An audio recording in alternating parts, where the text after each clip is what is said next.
দেখতে দেখতে মেগাস্টার শাকিব খানের তুফান সিনেমা পা দিয়ে দিল 100 দিনে।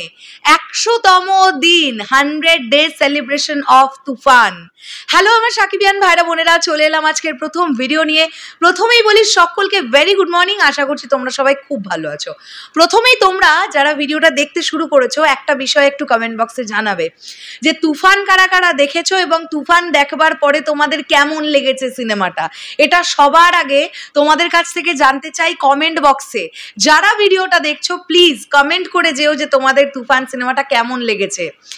কোন শাকিব খানকে বেশি ভালো লেগেছে, শান্তকে নাকি তুফানকে, এটাও কমেন্ট করতে কেউ ভুলবে না। বন্ধুরা, এটা একটা স্পেশাল ভিডিও হতে চলেছে তুফান রিলেটেড। আমি সব কিছু বলবার আগে একটা বিষয় তোমাদেরকে বলি, সেটা হচ্ছে শরৎ মিউজিক ভেঞ্চার্স অর্থাৎ আমরা আমাদের ইউটিউব চ্যানেলে কেবলমাত্র তুফান নিয়ে আমরা প্লে লিস্ট থেকে দেখতে পেলাম আমরা 650টা ভিডিও তৈরি করেছি। এর মধ্যে এমন কিছু ভিডিওসও আছে যেগুলো আমরা প্লে লিস্টে অ্যাড করতে পারিনি। কোনো সময় হয়তো খুব এমার্জেন্সি কোনো ভিডিও যেটা গাড়িতে বসে বা রাস্তায় দাঁড়িয়ে দাঁড়িয়ে করে দিতে হয়েছে, তখন আর তাড়াহুড়োর চোটে প্লে লিস্টে অ্যাডই করা হয়নি। তো যদি আমি সেগুলোকে ছেড়েও দিই, আমরা একদম ইউটিউবের তরফ থেকে দেখতে পাচ্ছি যে আমরা 650টা ভিডিও তুফান কেন্দ্রিক বানিয়েছি আমাদের চ্যানেলের তরফ থেকে। আমার মনে হয় না যে আর কোনো ইউটিউব চ্যানেল তোমরা পাবে যারা তুফান রিলেটেড 650টা ভিডিও তৈরি করেছে। এবং তোমাদের এই যে এত পরিমাণ ভালোবাসা, এত পরিমাণ সাপোর্ট, এটা আমাদেরকে আরও সামনের দিকে এগিয়ে নিয়ে যাবার জন্য অনেকটা বেশি করে অনুপ্রেরণা জাগায়। বন্ধুরা, আমরা একদম তুফানের একদম প্রথম দিকটায় চলে যাই, যে সময়টাতে কানাঘুষোয় শুনতে পাওয়া যাচ্ছিল যে রাইহান রাফির ডিরেকশনে শাকিব খান আসছেন। তোমাদের মনে পড়ছে সেই সময়টার কথা? প্রথমে নাম উঠলো যে এই সিনেমাটার নাম হবে হচ্ছে অভিনেতা, এই সিনেমাটার নাম তুফান হবে না, এই সিনেমাটার নাম অভিনেতা। সেটা দেখবার পরে অনেকেই বললেন যে না, এটাকে আবার কেমন নাম, এই নামটা ঠিক পছন্দ হচ্ছে না। তারপরে আবার এরকম কথা রটে গেল যে যেহেতু খুব একটা প্যাকড স্কেডিউলের মধ্যে তুফানও ফ্লোরে গিয়েছিল, নিশ্চয়ই তোমাদের মনে আছে শাকিব ভাইয়া দরদ কমপ্লিট করেছেন, দরদের পরে তিনি রাজকুমার কমপ্লিট করেছেন, রাজকুমারের পরে তিনি তুফানে ফ্লোরে গেছেন। তার আগে থেকেও এই কোয়েশ্চেন উঠছে যে তুফান হবে না, তুফান হবে না। আচ্ছা, তুফান যখন ফ্লোরে গেল তখন একদল বলতে শুরু করলো তুফান কিছুতেই কুরবানি ঈদে রিলিজ করতে পারবে না, কিছুতেই হবে না। তো এই সব কিছুতেই হবে না করে করে করে করে তুফান টিম একের পর এক ছক্কা হাঁকিয়েছে, একের পর এক। এবং তোমাদেরকে প্রথম দিন থেকে বলে যাচ্ছিলাম যে প্রজেক্টটা শুধু হবে না, প্রজেক্টটা হবে তো বটেই, তার সঙ্গে সঙ্গে কুরবানি ঈদেই আসবে। এবং আজকে তোমাদের কাছে ডিক্লেয়ার করি, আজকে তো ছবিটার 100 দিন হয়ে গেল, আমরা কতটা অথেন্টিসিটি নিয়ে বলেছিলাম যে তুফান কুরবানি ঈদেই আসবে। আমাদেরকে রাইহান রাফি ভাইয়াই জানিয়েছিলেন যে এটা নিয়ে কোনো ডাউটই তোমরা রেখো না, তোমরা তোমাদের চ্যানেলের তরফ থেকে দর্শক বন্ধুদের জানিয়ে দাও যে তুফান 100% নয় 200% শিওর কুরবানি ঈদেই আসবে। যারা এই ধরনের কথা বলছে যে তুফান কুরবানি ঈদে আসবে না, তারা সবটা ভুল বলছে।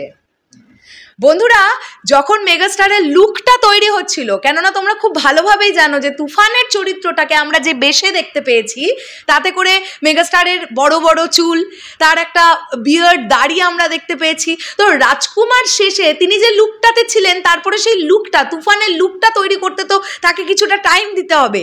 সেই টাইমটাতে অনেকে ধৈর্য হারিয়ে ফেলছিলেন, আমি দর্শকদের কথা বলছি। তাদের ধারণা হচ্ছিল যে এখনও তো ছবিটা ফ্লোরেই যেতে পারলো না, তাহলে আর ফ্লোরে যেতেও পারবে না, আর কুরবানি ঈদে আসতেও পারবে না, এবারে কুরবানি ঈদটা বোধহয় তাহলে শাকিব ভাইয়ার কোনো সিনেমা আসবে না। এবং আজকে তোমাদেরকে আরও একটা সত্যি কথা বলি, তুফানের যে প্রথম লুকটা এসেছিল তোমাদের নিশ্চয়ই মনে আছে, চেয়ারে বসে মেগাস্টার শাকিব খান একটা সাইড লুক দিয়েছিলেন, এবং সেই লুকটাও আমরা ভীষণ এক্সক্লুসিভলি দেখতে পেয়ে গিয়েছিলাম। শরৎ মিউজিক ভেঞ্চার্স টিম যেদিন প্রথম তুফান লুকটা এক্সক্লুসিভ দেখলো, সেদিন আমরা আনন্দে আত্মহারা হয়ে গিয়েছিলাম। আর সেদিন আমরা বুঝতে পেরেছিলাম যে ইয়েস, এটা যখন আসবে না বক্স অফিসে, এটাকে আটকাবার জন্যে আর কোনো রকমের কিচ্ছু এটাকে আটকাতে পারবে না। তারপরেও কিন্তু আমরা সেটাকে নিয়ে কোনো এক্সক্লুসিভ ভিডিওস বানাইনি, কেননা ডিরেক্টর সাহেব আমাদের বলেছিলেন যে এটা কিন্তু একটাই শর্তে দেখাতে পারি, এটা কাউকে পাঠানো যাবে না, এটা নিয়ে কোনো কথা বলা যাবে না, এটা কিন্তু আমরা কিছুদিনের মধ্যেই এই লুকটাকে নিয়ে আসবো। তো তাই জন্যে আমরা এতটা আবেগ চেপে ধরে রেখে বসে এসেছিলাম। ঠিক আছে, কোনো ব্যাপার নয়, আবেগ তো অবশ্যই হয়, মেগাস্টার শাকিব খানের জন্য আবেগ হবে না, এটা তো হয় না, লক্ষ লক্ষ মানুষের ওনার প্রতি আবেগ। হ্যাঁ, তো আমরা আরেকটু এগিয়ে আসি। এবার যখন তুফান এক এক করে কন্টেন্ট আনতে শুরু করলো, তখন কিন্তু এই হেটার্সদের একদম মুখের বাক্যিটা চুপ হয়ে গিয়েছিল। তারা কিন্তু এবার বুঝতে পারলো, যেই একদম চরকি SBF আলফা এর তরফ থেকে ঘোষণা হয়ে গেল ঈদুল আধা 2024, তখন কিন্তু তাদের মুখে কুলু পেটে গিয়েছিল যে এই বাবা, এই যে বলে ফেললাম তুফান আসতে পারবে না কুরবানি ঈদে, তাহলে এই যে চলে এলো, এবার তো আর আমাদের কোনো কথা বলবার মুখ নেই। তখন কিন্তু তারা চুপ করে গিয়েছিল। তারপরে যখন সিনেমাটা একের পর এক কন্টেন্ট আসতে শুরু করলো, মানুষ এক নতুন শাকিব খানকে খুঁজে পেল। মানে কেউ কখনো ভাবতেই পারে না যে এইভাবে একটা মেইনস্ট্রিম মশালা ছবিকে প্রেজেন্ট করা যেতে পারে। মানে এতটা স্ট্রং টেকনিক্যাল ডিপার্টমেন্ট, তার সঙ্গে সঙ্গে এক্সিকিউশন এত ভালো যে কোনো রা কাটা যাচ্ছে না। যখন ছবির টিজার এলো, একটা মানুষ কেউ বলতে পারেনি টিজারটা খারাপ। যেভাবে আমরা দেখতে পেয়েছি যে মেগাস্টারের মোনোলগ দিয়ে টিজারটাকে সাজানো হয়েছিল পূর্বের কথা মোতাবেক, ওই বিষয়গুলোকে যেভাবে সাজানো হয়েছিল না, ফ্যাবিউলাস ছিল। তারপরে গানগুলো এসে তো একের পর এক রেকর্ড করলো। অবশেষে ছবিটা যখন সিনেমা হলে মুক্তি পেল, তখন একদল তাদের মনে হলে এই ছবিকে না আটকাতে পারলে আমাদের ভবিষ্যৎ কিন্তু অন্ধকার। বেশ কিছু প্রযোজক, বেশ কিছু পরিচালকরাও তার মধ্যে ছিলেন, বেশ কিছু এমন মানুষও ছিলেন যারা দীর্ঘদিন সিনেমার সঙ্গে যুক্তই নেই, কোনো কাজের কাজ করেন না, অকাজ করেন, তারাও সামিল হয়ে গেলেন এইসব কথা বলতে যে তুফান সিনেমাটা 7 দিন হলে চলার পরে এই তুফান সিনেমাটার প্রদর্শনী বন্ধ করে দিতে হবে, কেননা সেখানে এমন একটা দৃশ্য দেখানো হয়েছে যেটা হলে চলবার জন্য উপযুক্ত নয়। তারপরেও কিচ্ছু করা গেছে কি তুফান সিনেমাটার ওইটুকুনি দৃশ্য পরিবর্তন করা হলো। পরিবর্তন মানে দৃশ্য পরিবর্তন নয়, কিন্তু একটা সিন তোমরা খুব ভালোভাবেই জানো, সেটাকে ব্লার করে দিয়ে তারপরে সিনেমা হলে চালানো হলো। তাতেও কি দর্শকদের মধ্যে কোনো ফারাক পড়লো? বক্স অফিসে কি কোনো ফারাক পড়লো? বক্স অফিস কালেকশন এই ছবির প্রডিউসার ফিগার আমরা এখনো জানি না, কিন্তু যখনই আমরা রাইহান রফি ভাইয়াকে বা প্রডিউসার্সদের বা আমরা তুফান সংশ্লিষ্ট কাউকে কোনো ইন্টারভিউ দিতে দেখতে পাচ্ছি, তারা প্রথমেই এক বাক্যে এক কথা বলছেন যে এই প্রথম কোনো বাংলাদেশি সিনেমা যেটা এই টাকা বক্স অফিস কালেকশন করেছে, এর আগে কোনো সিনেমা করতে পারেনি। অর্থাৎ প্রিয়তমার রেকর্ডকেও ব্রেক করে দিয়েছে তুফান, এটা নিয়ে কোনো ডাউটই নেই। তার মধ্যে বাংলাদেশের একটা টালমাটাল পরিস্থিতি গেল। এই পরিস্থিতি যদি স্বাভাবিক থাকতো, তাহলে তোমরা ভাবো তো তুফানের কালেকশন এখন কোথায় গিয়ে দাঁড়াতো। ওই যে মেগাস্টার বলেছিলেন, যদি তুফান 100 কোটির ক্লাবে চলে যায় তাহলে 25% আমার।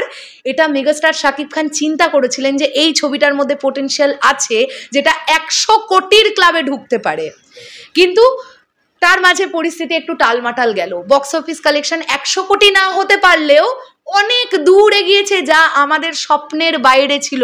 একটা বাংলা সিনেমা এরকম বিশ্বের দরবারে, নিজের দেশ থেকে তো বটেই, বিশ্বের দরবারে এরকম একটা আলোড়ন সৃষ্টি করে ফেললো। তারপরে সিনেমাটা এখনো সিনেমা হলে চলে এলো ওটিটিতে। একদিনের মধ্যে রেকর্ড। চরকির ওটিটি প্ল্যাটফর্মে যত কন্টেন্ট আছে সব কিছুকে ছাপিয়ে মাত্র একদিনের মধ্যে টপ 10টা কন্টেন্টের মধ্যে প্রথম নাম্বার, শীর্ষস্থানে অবস্থান করছেন মেগাস্টার শাকিব খান। এটাই হবার ছিল। এবং till now box office collection করছে ছবিটা সিনেমা হলে, টিল নাও রোজ ওটিটিতে রেকর্ড জেনারেট করছে এই সিনেমাটা। রোজ এখনো পর্যন্ত লাগে উড়াধুরা গানের ভিউজ বাড়ছে, রোজ এখনো পর্যন্ত লাগে উড়াধুরা দুষ্টু কোকিল গানের রিলস তৈরি হচ্ছে, আজও পর্যন্ত প্রত্যেকটা কন্টেন্টের ভিউজ বাড়ছে তুফান রিলেটেড। প্রত্যেক দিন আজও পর্যন্ত তুফান নিয়ে কিছু না কিছু আলোচনা হয়। সো আজকের 100তম দিন এই ছবিটার অনেক অনেক অনেক congratulations entire team of Toofan, megastar Shakib Khan, Raihan Rafi ভাইয়া, মিমি চক্রবর্তী, নাবিলাজি, চঞ্চল চৌধুরী, আরও যারা যারা ছিলেন, মিশা সওদাগর, গাজী রাকায়েত সাহেব সহ আরও সকলকে জানাই, এন্টায়ার টিমকে জানাই, সিনেমাটোগ্রাফার সহ আরও যারা ক্রিউ মেম্বার্সরা প্রত্যেকে ছিলেন, সবাইকে অনেক অনেক শুভেচ্ছা। আজকে সকল সাকিবিয়ানদের তরফ থেকে, আমি আমাদের চ্যানেলের তরফ থেকে, শরৎ মিউজিক ভেঞ্চার্সের তরফ থেকে তুফান টিমকে অনেক শুভেচ্ছা জানালাম। 100তম দিন অতিক্রম করে গেল এই সিনেমাটা। সো এটা একটা সেলিব্রেশন ভিডিও ছিল। তোমাদের কি বক্তব্য এবার কমেন্ট করে জানাও। দেখা হচ্ছে আবার খুব শীঘ্রই নতুন কোনো ভিডিও নিয়ে। তাহলে এখনের জন্যে টাটা।